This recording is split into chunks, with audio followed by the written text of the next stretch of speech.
오늘 하루를 또 이렇게 시작하게 해주시면 감사합니다. 어제마저 듣지 못한 24장의 뒷부분에 이어 아브라함이 세상을 떠나고 이스마엘의 자손과 이삭의 이야기를 듣고자 합니다. 어제 만남과 나눔을 통해 회개하고자 하는 마음을 주심에 감사합니다. 정말 자신 없지만 도와주세요, 아버지. 말씀 듣겠습니다.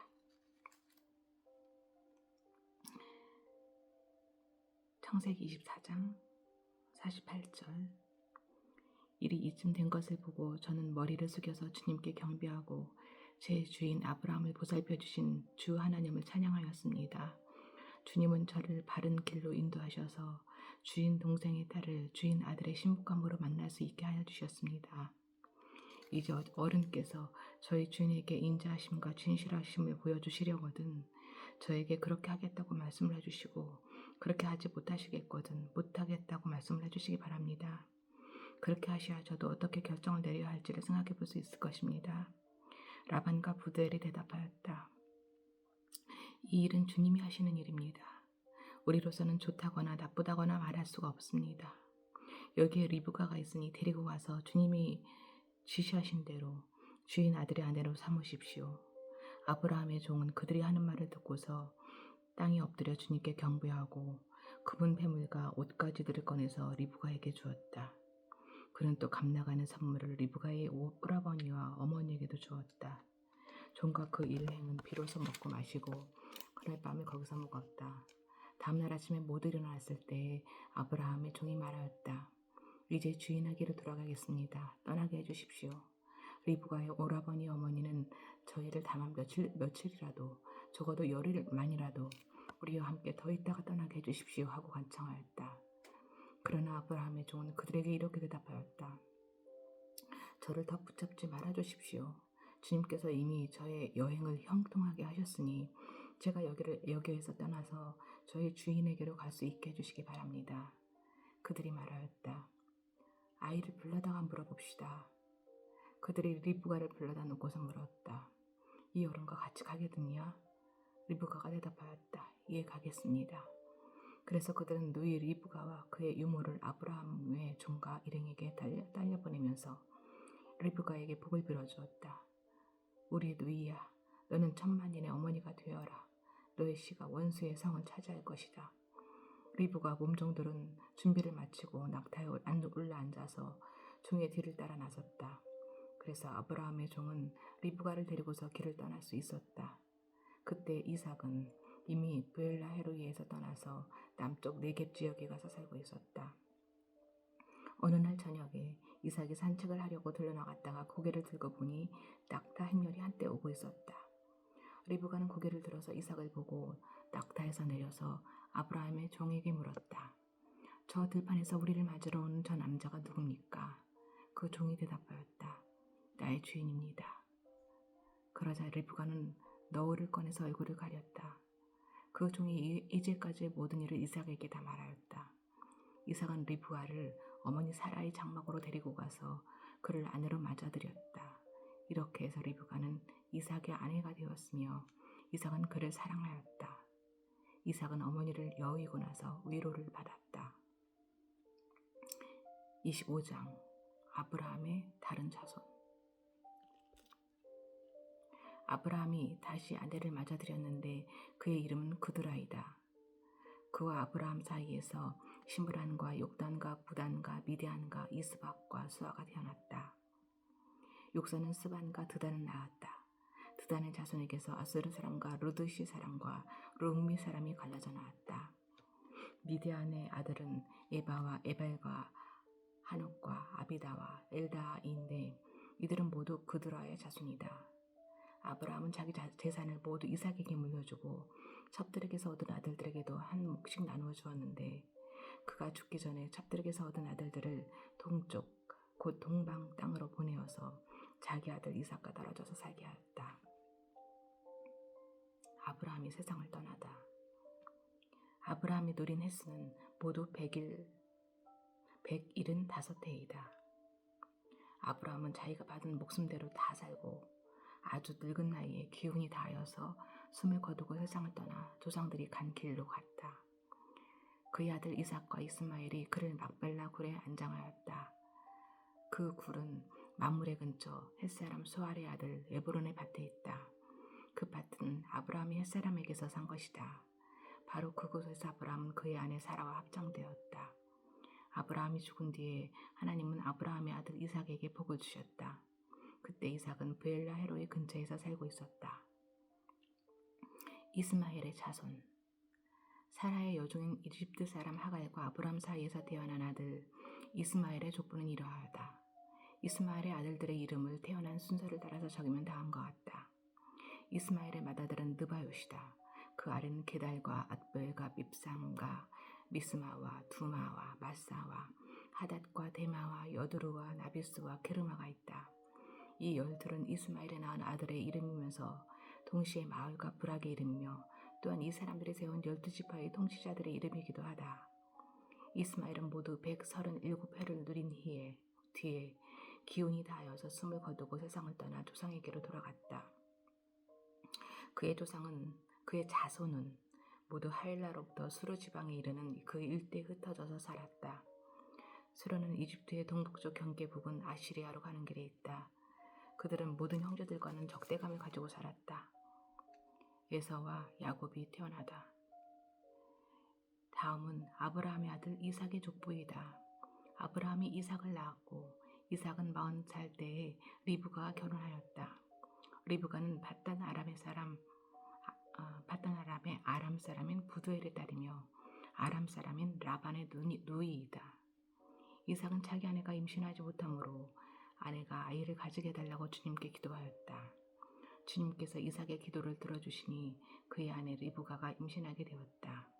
그런데 리브가는 쌍둥이를 배웠는데 그 둘이 태안에서 서로 싸웠다. 그래서 리브가는 이렇게 괴로워서야 내가 어떻게 견디겠는가 하면서 이 일을 알아보려고 주님께로 나아갔다. 주님께서 그에게 대답하셨다. 두 민족이 너의 태 안에 들어있다. 너의 태 안에서 두 백성이 나뉠 것이다. 한 백성이 다른 백성보다 강할 것이다. 형이 동생을 섬길 것이다. 달이 차서 몸을 풀 때가 되었다. 태 안에는 쌍둥이가 들어있었다. 먼저 나온 아이는 살결이 붉은 데다가 온몸이 털투성이어서 이름을 에서라고 하였다. 이어서 동생이 나오는데 그의 손이 에서의 발 뒤꿈치를 잡고 있어서 이름을 야곱이라고 하였다. 리브가가 이 쌍둥이를 낳았을 때에 이삭의 나이는 60살이었다. 에서가 맏아들의 권리를 팔다. 두 아이가 자라 에서는 날쌘 사냥꾼이 되어서 들에서 살고 야곱은 성격이 차분한 사람이 되어서 주로 집에서 살았다. 이삭은 에서가 사냥해온 고기에 맛을 들이더니 에서를 사랑하였고 리브가는 야곱을 사랑하였다. 한 번은 야곱이 죽을 끓이고 있는데 에서가 허기진 채 들에서 돌아와서 야곱에게 말하였다. 그 붉은 죽을 좀 빨리 먹자. 배가 고파 죽겠다. 에서가 붉은 죽을 먹고 싶어 하였다고 해서 에서를 에돔이라고도 한다. 야곱이 대답하였다.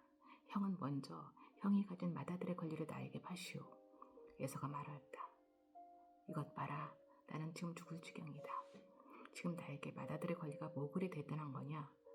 야곱이 말하였다. 나에게 맹세부터 하시오. 그러자 에서가 야곱에게 맏아들의 권리를 판다고 맹세하였다. 야곱이 빵과 팥죽 얼마를 에서에게 주니 에서가 먹고 마시고 일어나서 나갔다. 에서는 이와 같이 맏아들의 권리를 가볍게 여겼다.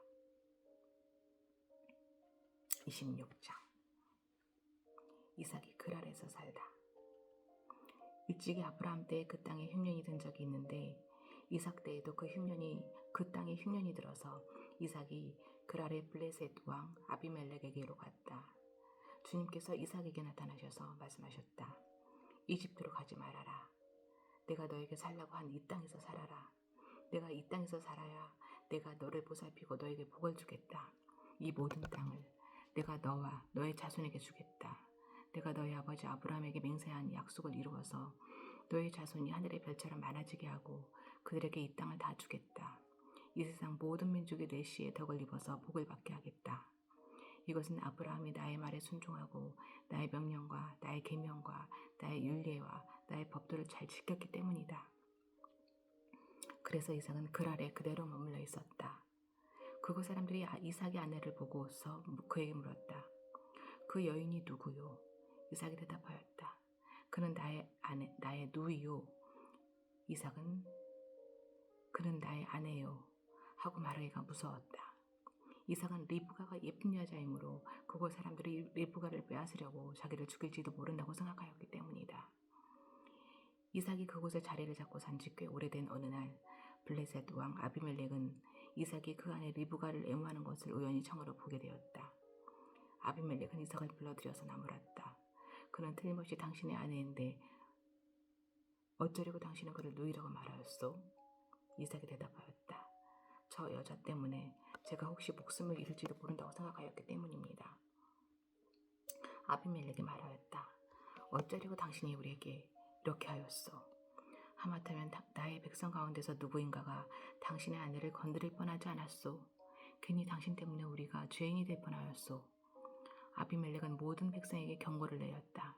이 남자와 그 아내를 건드리는 사람은 사형을 받을 것이다. 이삭이 그 땅에서 농사를 지어서 그 해에 100배의 수확을 거둬들였다. 주님께서 그에게 복을 주셨기 때문이다. 그는 부자가 되었다. 재산이 점점 늘어서 아주 부유하게 되었다. 그가 양떼와 소떼, 남종과 여종을 많이 거느리게 되니 블레셋 사람들이 그를 시기하기 시작하였다. 그래서 그들은 이삭이 아버지 아브라함 때에 아브라함의 종들이 판 모든 우물을 막고 흙으로 메워버렸다. 아비멜렉이 이삭에게 말하였다. 우리에게 떠나가시오. 이제 당신은 우리보다 훨씬 강하오. 이삭은 그곳을 떠나서 그랄 평원에다가 장막을 치고서 거기에 자리를 잡고 살았다. 이삭은 자기 아버지 아브라함 때에 팠던 우물들을 다시 팠다. 이 우물들은 아브라함이 죽자 블레셋 사람들이 메워버린 것들이다. 이삭은 그 우물들을 그의 아버지 아브라함이 부르던 이름 그대로 불렀다. 이삭의 종들이 그랄 평원에서 우물을 파다가 물이 솟아나는 샘줄기를 찾아냈다. 샘이 터지는 바람에 그랄 집안 목자들이 그 샘줄기를 자기들의 것이라고 주장하면서 이삭이 목자들과 다투었다. 우물을 두고서 다투었다고 해서 이삭은 이 우물을 에색이라고 불렀다. 이삭의 종들이 또 다른 우물을 봤는데 그랄 집안 목자들이 또 시비를 걸었다. 그래서 이삭은 그 우물 이름을 신나라고 하였다. 이삭이 거기에서 옮겨서 또 다른 우물을 봤는데 그때는 아무도 시비를 걸지 않았다. 그래서 그는 이제 주님께서 우리가 살 곳을 넓히셨으니 여기에서 우리가 번성하게 되었다 하면서 그 우물 이름을 르호봇이라고 하였다. 이삭은 거기에서 부엘 세바로 갔다. 그날 밤에 주님께서 그에게 나타나셔서 말씀하셨다. 나는 너의 아버지 아브라함을 보살펴준 하나님이다. 내가 너와 함께 있으니 두려워하지 말아라. 내가 나의 종 아브라함을 보아서 너에게 복을 주고 너의 자손의 수를 불어나게 하겠다. 이삭이 그곳에 제단을 쌓고 주님의 이름을 부르며 예배하였다. 그는 거기에 장막을 치고 그의 종들은 거기에서도 우물을 봤다. 이삭과 아비멜렉의 협약. 아비멜렉이 친구 아훗삿과 군사령관 비고를 데리고 그랄에서 이삭에게로 왔다. 이삭이 그들에게 물었다. 당신들이 나를 미워하여 이렇게 쫓아내고서 무슨 일로 나에게 왔습니까? 그들이 대답하였다. 우리는 주님께서 당신과 함께 계심을 똑똑히 보았습니다. 그래서 우리는 우리와 당신 사이에 평화 조약을 맺어야 하겠다고 생각합니다. 이제 우리와 당신 사이에 언약을 맺읍시다. 우리가 당신을 건드리지 않고 당신을 잘 대하여 당신을 평안히 가게 한 것처럼 당신도 우리를 해롭게 하지 마십시오. 당신은 분명히 주님께 복을 받은 사람입니다. 이삭은 그들을 맞아서 잔치를 베풀었고 그들과 함께 먹고 마셨다. 그들은 다음날 아침에 일찍 일어나서 서로 맹세하였으며 그런 다음에 이삭이 그들을 보내니 그들이 평안한 마음으로 돌아갔다. 그날 이삭의 종들이 와서 그들이 판 우물에서 물이 터져나왔다고 보고하였다. 이삭이 그 우물을 세바라고 부르니 사람들은 오늘날까지 그 우물이 있는 성읍을 부엘세바라고 한다. 에서의 이방인 아내들. 에서는 40살이 되는 해에 햇사람 부에리웨의 딸 유딧과 햇사람 엘론의 딸 바스맛을 아내로 맞았다. 이 두 여자가 나중에 이삭과 리브가의 근심거리가 된다.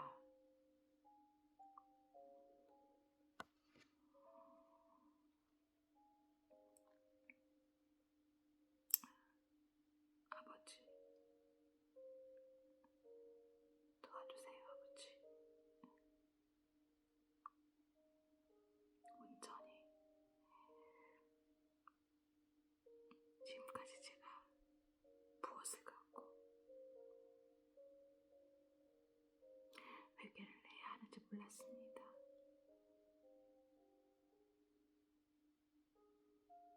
나름 착하게 살았고 누구보다도 너무나 큰 고통과 고난을 겪었다고 생각했습니다. 그것이 바닥이라고 생각했습니다. 그러나 여전히 제 안에 너무나 큰 주님보다 훨씬 더 큰 죄악이 제 안에 있었음을 이제 깨달았습니다. 그러나 주님보다 더 크게